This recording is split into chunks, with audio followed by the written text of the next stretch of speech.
আজি কঁঠাল গুটিৰ এটা নতুন জুতি লৈ আহিছোঁ। পিঁয়াজ, আদা, নহৰু একো দৰকাৰ নাই। খুব টেষ্টি সুস্বাদু এটা ৰেচিপি। শাওণ মাহত নিৰামিষ খোৱাসকলৰ কাৰণে একেবাৰে ভাল লাগিব, মুখত জুতি আহি যাব। এয়া কঁঠাল গুটি লৈ লৈছোঁ। কঁঠাল গুটিখিনি শুকুৱাই লৈছোঁ অকণমান। কঁঠাল খোৱাৰ পিছত খুব ভালকৈ গুটিখিনি ধুই লৈ ৰ'দত দি দিলে ভাল হয়, নহ'লে ভেঁকুৰ লাগে। আৰু এতিয়া ওপৰৰ বাকলিটো এনেকৈ গুচাই লৈছোঁ। লৈ এই যিটো ৰঙচুৱা আৰু এটা তৰপ আছে, সেইটো পাৰিলে মানে যিমান পাৰি আৰু ৰুকি আজৰি কৰি দিব লাগে। তেতিয়া সিজালে সেই ৰঙচুৱা ভাৱটো আৰু নাথাকে। মই এনেকৈ গোটেইখিনি কঁঠাল গুটি গুচাই ল'লোঁ। এতিয়া বনাওঁ আহক। প্ৰথমতে প্ৰেছাৰ কুকাৰতে কঁঠাল গুটিখিনি সিজাই ল'ম, বইল কৰি ল'ম। ধুই লৈ ইয়াতে দি দিছোঁ। দি অকণমান পানী দিছোঁ, বহুত বেছি দিয়া নাই। দি লৈ এতিয়া এইখিনি 2টা চিটি অহাকৈ আৰু মিডিয়াম ফ্লেমত ৰাখি দিম।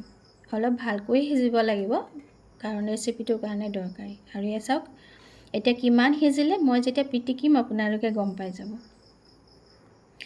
এতিয়া এইখিনি প্লেট এখনলৈ লৈ ল'লোঁ। লৈ এই মেচাৰটোৰ দ্বাৰা মই ভালকৈ পিহি লৈছোঁ। হাতেৰে পিহিবলৈ গৰম হ'লে অকণমান অসুবিধা হয়, সেইকাৰণে এনেকুৱা মেচাৰবোৰ থাকিলে ভাল হয়।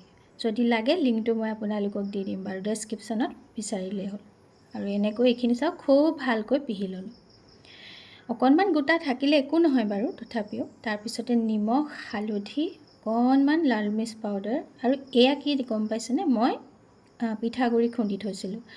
এইকেইদিন বতৰটো যিহেতু সিমান ভাল নহয়, মাজে মাজে বৰষুণ দি আছে, সেইকাৰণে ফ্ৰিজত এনেকৈ ৰাখি দিলোঁ, নহ'লে টেমাত ভৰাই থৈ দিওঁ শুকুৱাই থৈ। পিঠাগুড়ি নিজৰ জোখত দিছোঁ। পিঠাগুড়িটোৱে মানে বৰটো ভাঙি নাযাবৰ কাৰণে দিছোঁ। তাৰ ঠাইত আপোনালোকে ঘৰত ময়দা থাকিলে ময়দা দিব পাৰে। মই ময়দা বৰকৈ ব্যৱহাৰ নকৰোঁ, আৰু পিঠাগুড়িৰ সোৱাদ অকণমান এক্সট্ৰাই হয়, কিন্তু ময়দা দিলে ভাঙি যোৱাৰ মানে চান্স নাথাকে। তথাপিও পিঠাগুড়ি দিলেও কেনেকৈ নাভাঙাকৈ বৰখিনি ৰাখিব পাৰিব জোলত, মই ক'ম বাৰু ভিডিঅ'টোত দেই। আৰু এইটো জোখত পানী অলপ দি সানি লোৱাৰ পিছত এনেকৈ এটা এটা যি আকৃতি দিয়ে, যদি আপোনালোকে গোল গোলকৈ ৰাখিব খোজে তেতিয়াও, বা এনেকুৱা চেপেটা কৰি দিব খোজে যদি, মানে নিজৰ জোখত শ্বেপটো বনাই ল'লে হ'ল।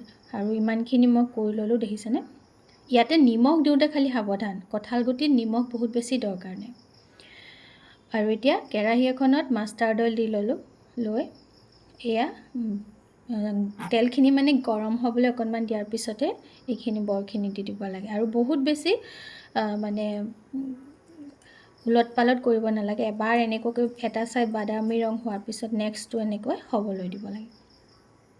সেনেকুৱা জোখতে মই এতিয়া এইখিনি বৰখিনি ভাজি লৈছোঁ দেই। বাকীখিনিও মই ভাজি ল'ম, সেয়া নেদেখাওঁ আৰু। এতিয়া বেলেগ মছলাৰ যোগাৰৰ ভিতৰত মই লৈ লৈছোঁ এয়া বগা তিল। বগা তিলৰ সৈতে খাইছেনে নাই বাৰু আপোনালোকে, জনাবচোন কমেণ্ট কৰি, বৰ ভাল লাগে। এইখিনি এতিয়া তিলখিনি অকণমান ৰ'ষ্ট কৰি ল'ম, বহুত বেছি নহয়, অলপ। আৰু এইখিনিতে আপোনালোকলৈ অশেষ ধন্যবাদ, যিসকলে মোৰ ভিডিঅ'বোৰ চাই লাইক কমেণ্ট কৰি মোক অনুপ্ৰাণিত কৰি আহিছে।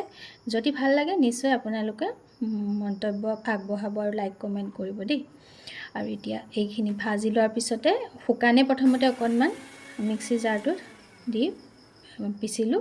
তাৰপিছত যিহেতু তিল পিচিলে অকণমান মানে তেলৰ নিচিনা ভাৱত লাগি ধৰে ন, তো সেইকাৰণে মই ইয়াতে দি দিলোঁ পানী দি অকণমান আকৌ মিহি পেষ্ট এটা কৰি ল'লোঁ।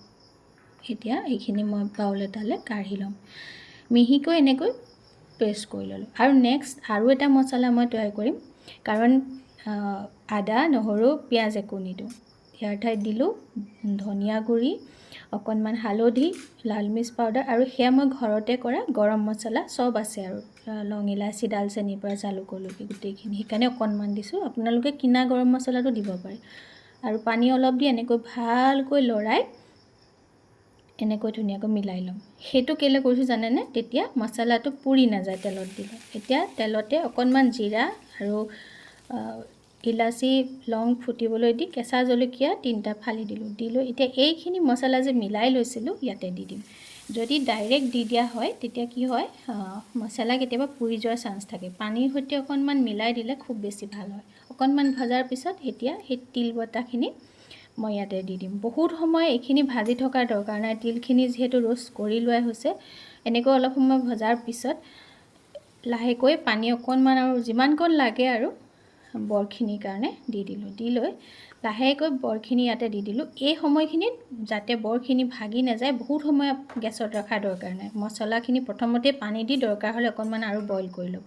তাৰপিছতে 2 মিনিটমানৰ কাৰণেহে ঢাকি দিলোঁ। দি ইয়াতে মই অকণমান চেনি দিছোঁ, আপোনালোকে নাখায় যদি নিদিব। আৰু শেষত ঘিউকণ কিন্তু দিবই লাগিব। দি ঢাকি দিব লাগে, অকণমান জাষ্ট লৰাই 2 মিনিটৰ কাৰণে ঢাকি দিয়ক আৰু লৰাব দৰকাৰ নাই, নহ'লে কিন্তু ভাঙি যাব। পিঠাগুড়িৰে বনোৱা হৈছে যিহেতু। সেয়া দেখিছেনে গোটা গোটাকৈ ৰৈছে, দেখিছে? আৰু যদি ভাল লাগে ৰেচিপিটো আকৌ এবাৰ অনুৰোধ কৰিলোঁ আপোনালোকৰ মন্তব্য জনাবলৈ, আগবঢ়াবলৈ নাপাহৰিব। ভাল লাগিলে নিজে এবাৰ ঘৰত বনাই খাই চাব। মোৰ অনুমান নিশ্চয় ভাল পাব আপোনালোকে।